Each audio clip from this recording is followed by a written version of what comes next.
Hello and welcome back to Bookish, and welcome to my top 10 books of the year 2020 edition video, in which I tell you what my favorite 10 books I read in the year 2020 were. Keep in mind I'm emphasizing favorite, not necessarily best, even though I hope there's some crossover in those two things. I had a really good reading year in 2020 despite pandemic reading slowdown and how it affected me. In many ways, books kind of broke me out of that, both books that entertained me and distracted me from the problems going on in the United States and the world, and books that allowed me to kind of dive into that and to learn more about it. Before I get started on my top 10 books, I want to add a caveat here. I reread more books this year than I probably reread any year of my life. A lot of that had to do with the fact that I committed myself to this kind of group project of reading all of Toni Morrison's novels in the year 2020. I didn't make it. I don't know if anybody else made it through all 11, but I did reread, I think, I did read 7 of her novels, and a lot of those were rereads for me. And so I did not include any reread books on my top 10 list because, as a technicality, I'd read them before this year. That's just my own rule. And to be honest with you, if I'd included those books, there would be a lot of difference here. I reread Beloved this year, which I increasingly believe is the greatest American novel written in the 20th century.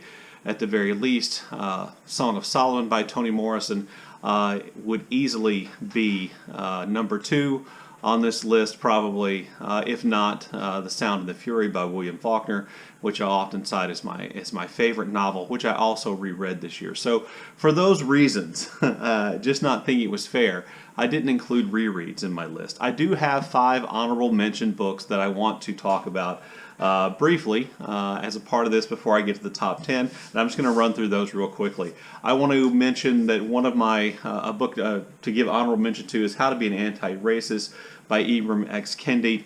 I know my friend Brianna has some real issues with this book, but what I would say about this book is, and why I gave this an honorable mention, is because it did kind of fundamentally change some of my ways of thinking. It kind of opened my eyes to some things that I hadn't thought about before, and the issue of race and racism and equality, and more importantly, not just saying that I'm not a racist, but kind of committing the idea of being anti-racist in the sense that I will support policies that attempt to undo the effects of racism and to eliminate racism. I also want to mention Underland by Robert MacFarlane, which this is a book I read for the BookTube Prize. I can't even remember if it was my number 1 nonfiction book for the BookTube Prize, but I really, really enjoyed it. Kind of a book about environmentalism and looking at and exploring spaces underneath the Earth's surface, and I thought there was a lot of really great imagery and writing in this book, and I wanted to mention that. Also, this year I did actually read Jane Eyre. I thought this was going to be a reread for me. It was not. I realized very early on that I just lied to my teachers about having read Jane Eyre. I reread it and I really liked it. I have to say I like Jane far more than I like the novel. Is that possible? That's kind of where I am. A book you've heard me mention several times here is You Never Forget Your First, a biography of George Washington by Alexis Coe. I just really enjoyed this book. It is a biography of George Washington, and you may think, well, there's nothing. So you might think, well, there's nothing new you could possibly put in George Washington biography. And it's not new, but I enjoyed this book, number 1, for kind of the irreverence with which the author approached her subject and other biographers of George Washington, but also because I thought it brought up a really good thing I think people don't think about in reading and thinking about history very often, and that is that oftentimes what matters most in a work of history is where the emphasis is placed and what kind of things that author brings out, because biographers of George Washington and everybody else decide what to emphasize, decide what's most important. In the process, they leave out other things, and so I just kind of like that approach, and I thought she brought out some points about Washington that are not as often discussed. And then my last honorable mention book is Memorial by Bryan Washington. Like I said, I think in another video, I think people thought my review of this was more negative. I really enjoyed this book. I thought it was good. I didn't think it was perfect, but it was an enjoyable read, and I think Washington is a emerging, very good American author. So then on to the actual Top 10. So, I think in my last video I mentioned that I had a carryover book, my Saturday Hodgepodge. I had a carryover book which I started reading in December and did not finish by the 31st. And I was holding off on making this video and making this list because I thought this book might make it into the top 10, and it did. And that book is The Plague of Doves by Louise Erdrich. This was just really remarkable to me in lots of ways. And Erdrich is increasingly becoming for me an author who I kind of struggle to review her books. In part, that's because all the books I've read by her are incredibly intricate, have lots of characters, pursue lots of kind of plot lines and character arcs, and sometimes she brings it all together and it works, and sometimes not as much. But in this case, The Plague of Doves, it just worked perfectly. I guess the character at the center of this novel is a young woman named Evelina Harp. But the truth of the matter is, it is a story about a community of Pluto, North Dakota, and the Native American reservation and people who live on that reservation that live nearby. That is more or less the community that we're talking about. And the novel kind of centers around two violent acts and how those violent acts affected all these different characters who in some way all have connection to one another. And I found the writing to often be beautiful, sometimes incredibly haunting, powerful. It propelled me forward as a reader. And then in the end, I thought Erdrich did a great job of bringing what really are a lot of storylines together in a way that was meaningful and brought resolution and brought some clarity. And so I won't try to go into the incredibly complex, what I think is incredibly complex plot, not that it's hard to read, and try to explain all that, but just leave it at that. And yes, it did crack the top 10, which I thought it was. For a while, I thought it might be number 9, but in my reflecting more, my 9th best book of this year was House on Endless Waters by Emuna Elon. This book was originally published in Hebrew and translated by Anthony Barris and Linda Yeichel. This book is about an Israeli novelist named Yoel and his kind of search for identity and the meaning of who he is. It involves a trip that he made as a famous Israeli author to Amsterdam, where he becomes kind of lost in a sense in an attempt at self-discovery and learning who he really was, and then being brought back to who he actually is.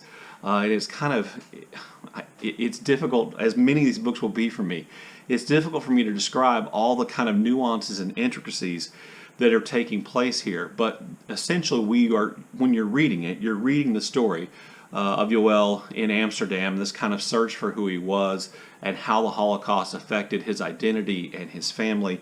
And you're also then learning about his mother and all the things that went into essentially establishing his identity, these questions about his identity. And so it's kind of set in two different time periods, more or less the present, in Amsterdam during the Holocaust. And it just really, really worked out. I had a few issues with just kind of like things that seemed too coincidental to be true, but you know, beyond that, I just thought it was really beautiful. I thought the writing and the language was good, the imagery was good. I thought the themes about, you know, identity and family and what all that means worked really well, and I thought it was a really powerful novel. And the more I think about it, the more I like it, which I think is why I put it at number 9 and not The Plague of Doves. Number 8 on my list is Barchester Towers by Anthony Trollope. You know, this is a classic. This is only the second Trollope novel I've ever read. It's in the Barchester Chronicles. I believe it's book number 2, and this was just a delight. If there's a book on my list that I put on my top 10 list just because of it was a delight to read, it's Barchester Towers. Trollope's use of language, his ability to describe characters, the subtle wit with which he gives you insight into those characters and their weaknesses and their strengths and their foibles, and he creates this entire kind of world in which things take place, in which really trivial things to us today seem to matter a great deal. It was just a delight to read. and I was really, really enjoyed it. It was like the highlight of my Victober reading. So I put that on the list. And then, what am I up to here? This would be number 7. Number 7 on my book, on my top 10 books of the year, is The Immigrants by W.G. Sebald. And if you've ever read Sebald and you've ever heard me talk about Sebald, I would just say that to me, Sebald does something magical in his writing. It is impossible to tell in reading this, in reading any of the books I've read by Sebald. I've read 3 of his 4 primary or main novels. It's impossible to tell what is just reportage and a discussion of real figures who existed in the world, who he's done research on, who he studied, and where the fiction begins. But essentially, The Immigrants, as the name kind of implies, is a novel that kind of focuses on this group of characters who have been in some way affected by or become sort of refugees, whether physical or mental or emotional, and they're kind of how they kind of work their way through that displacement, which was caused by World War II and the Holocaust. And it just, with Sebald, what happens is that all the pieces for me have a tendency to fall into place, and I see this kind of complete picture which feels kind of ephemeral, like it won't last, and oftentimes it doesn't, kind of begging me to go back and reread and to understand more. But it is always, all 3 of the novels of his that I've read have had this impact on me, and they all leave me with this feeling that I have read something truly special, that I have read something that achieved something beyond what normal books achieve. If you really want to hear somebody explain how Sebald works, you should go over and watch Marc Nash's description of Rings of Saturn and his discussion of that, which I believe is a part of his top reads of 2020. If I remember, I'll leave a link to Marc's video, because Marc is far more articulate than I am and far smarter than I am, and he can explain Sebald, I think, a lot better than I can. But if you've never read W.G. Sebald, let me just say that for me, every time I read him, it's been a special experience. Number 6 on my book is the first nonfiction book I have in my top 10, and that is Lakota America by the historian Pekka Haimalainen. This tells essentially the complete history of the native peoples who were in the United States. We refer to oftentimes as the Sioux Indians, but really a better name would be the Lakota people, which included any number of smaller subsets of the tribe. And most often, the Lakota people in American history come up in connection with the attempts to settle the plains in the 1860s, 1870s, 1880s. It's the Lakota people who we, in history, and having been a history teacher, I can tell you this is true, the Lakota people we most often associate with buffalo hunting and life on the plains and teepees and conflicts with the United States Army, including George Custer and his defeat at the Battle of Little Bighorn. That's where they come in, and this history was so complete and so rich and so nuanced that it just really blew me away as a work of history. I thought the scholarship, as far as I can tell, was excellent. I thought he made really good use of sources, the winter counts that other historians, I should say probably other academic non-native historians have made use of before. He makes use of those in a unique way, and he presents a really complete picture of, I think, the entire history of the Lakota people, particularly in their interaction with Europeans, whether those were French fur traders or the English government or American settlers. It was just really a great work of history, and I couldn't leave it off my list. Probably the book I think I've talked about and referenced most often in 2020 is Leonard and Hungry Paul. This book, it was just a joyful thing to read. It centers on 2 characters, Leonard and Hungry Paul, who are grown men who don't fit with, I guess I'm going to say, societal norms. They are both very regimented in their lives. They do things on a certain day in a certain way. One of the things they do is they meet with one another and play board games, and they kind of rotate what board games they play, and they have this regular schedule, and they get together and talk. They both live with their parents, or do at some point in the novel live with their parents, and they are, for lack of a better term, I'm going to say they're socially awkward. And the book here kind of talks about how their lives change and how they adapt.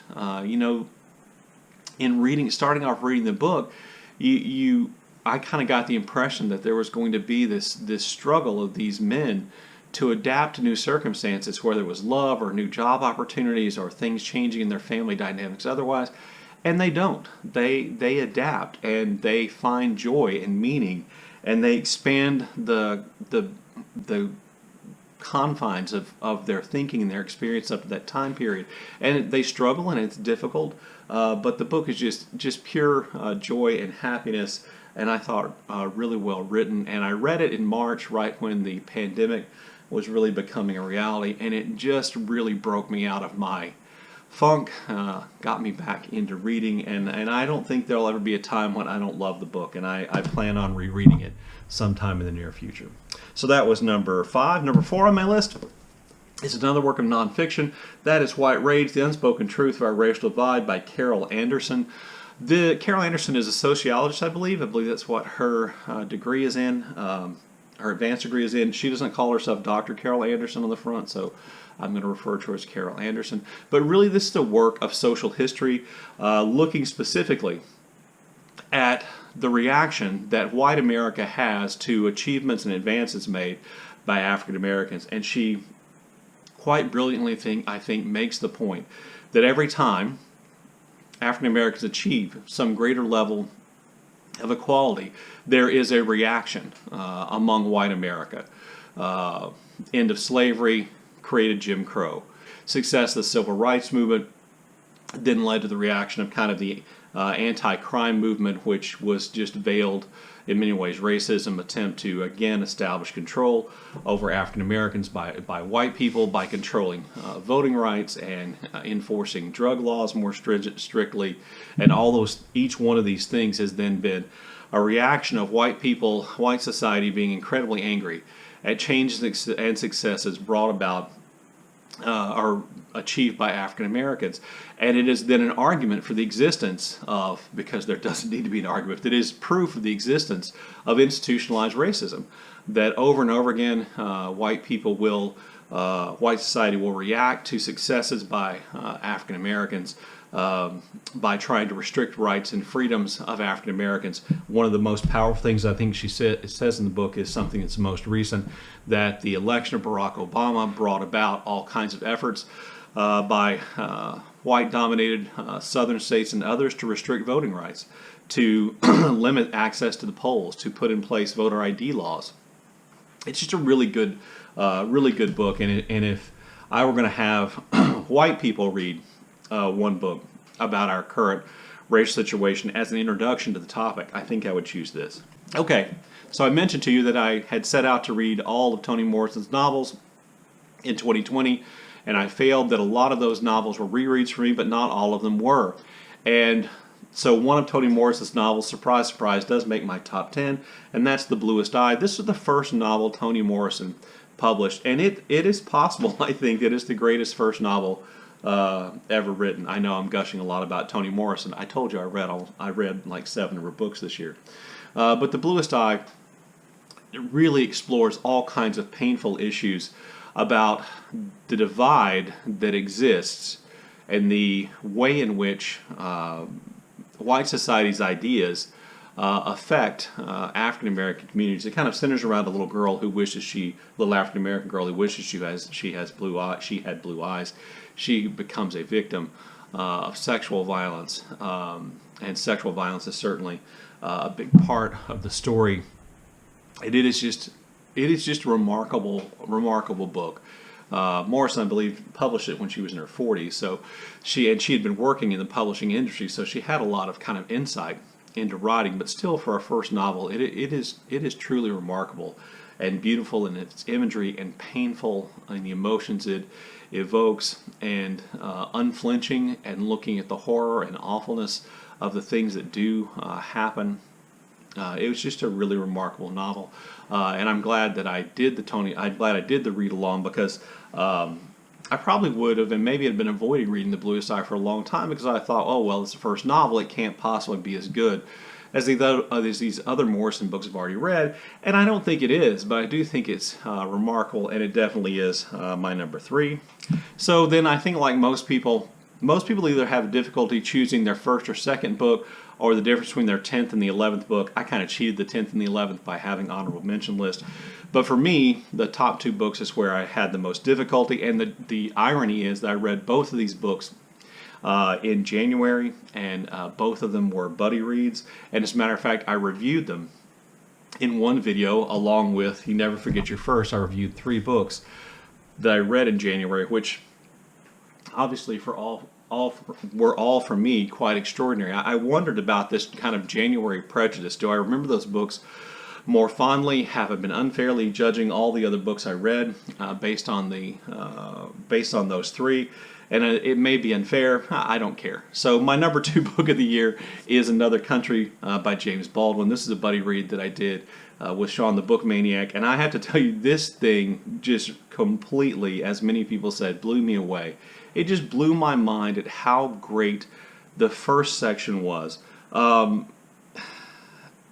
It creates really an incredibly memorable, powerful, attractive, and not necessarily in always a good way, character named Rufus, and his experience as an African-American musician in New York. He had in the Greenwich Village area.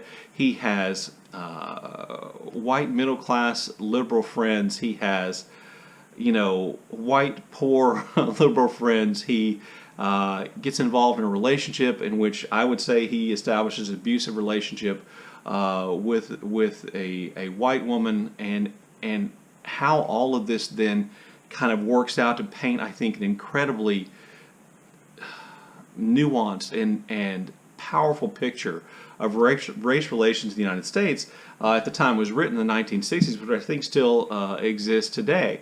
And then Rufus's sister takes over, I think, the last part of the novel, and she is equally as magnetic and equally as powerful and attractive a character, again, if not always, acting in the best possible ways. The only reason I think I didn't make Another Country my number 1 book is the middle section. Some of the middle sections I think are not as effective. Is it still better than the other books I read? Yes, but some of the middle sections I think are not as effective. When Rufus is no longer kind of the focus of the novel, I think it kind of loses its way in talking about the breakdown of relationships with a white couple, and then the pursuit of Ida by one of Rufus's friends. I think it kind of breaks down just a little bit there, and so I don't think it was perfect. And I think for that reason I didn't make it my number 1, but a great book. And if you're going to read James Baldwin, I hope you will read Another Country at some point. But my number 1 book of the year was actually the first book I started reading in 2020, and that was Milkman by Anna Burns. This was a buddy read that I did with Mark from the channel. He doesn't make videos anymore, but his channel is called Words Everywhere. And I've seen other people talk about this book. I saw Heidi from My Reading Life talk about it in a video I saw just today. But this book was extraordinary. It essentially follows the experiences of a young woman in Northern Ireland, kind of at the peak of the troubles that exist in Northern Ireland, where there are terrorist bombings and terrorist activities and military activities going on all around her. And people are getting killed and disappeared, and all kinds of horrible things are happening, and this young woman essentially just attempts to block all of that out, to not deal with it at all. The violence has affected her family directly. She still tries to block it out. The violence affects the person she thinks of as her boyfriend. She refuses to engage with it. She is completely attempting to close herself off. She walks literally through a war zone, reading a book while walking, paying no attention to what's going on around her. A lot of people kind of focus on the difficulty of the book, and I don't think there is any, but it is more or less kind of sort of stream of consciousness in which we are inside the mind, and we see everything through the viewpoint of the young narrator, main character. She is kind of forced out of this bubble when a man known as the Milkman, who is a killer for one of the Northern Irish rebel groups, when he decides that he is going to, that he's attracted to her, and he starts presenting himself where she is, a rumor starts that they're dating. This causes other people to view her differently. It puts her life in danger.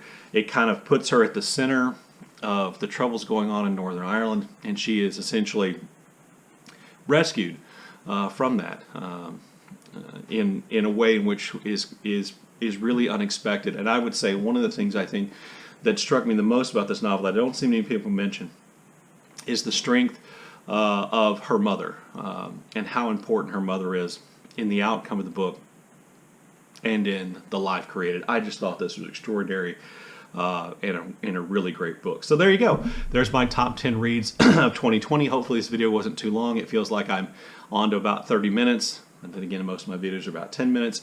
Love to hear what you think about these books or any others that you want to mention in the comment section below. And as always, thank you for watching.